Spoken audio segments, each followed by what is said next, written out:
చెప్తున్నాను కాబట్టి అందులో ఒక మాట అంటారు, అమ్మవారికి 25 నామములు ఉన్నాయి.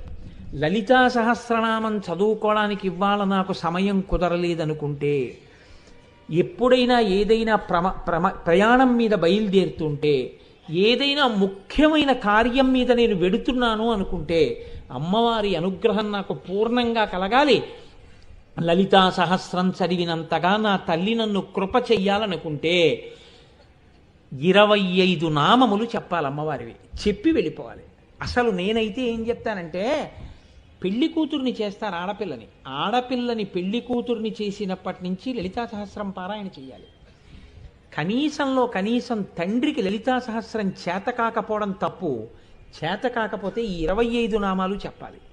ఈ 25 నామాలు అలా చక్కగా నిశ్శబ్దంగా కూర్చుని, సహస్రం అంతా చదవలేనండి అంటే కనీసం ఈ 25 నామాలు కన్యాదాత కూర్చుని అదే పనిగా మనసులో చదువుకుని ఆడపిల్లకి మంగళసూత్రం కట్టిస్తే అమ్మవారి అనుగ్రహం కలుగుతుంది.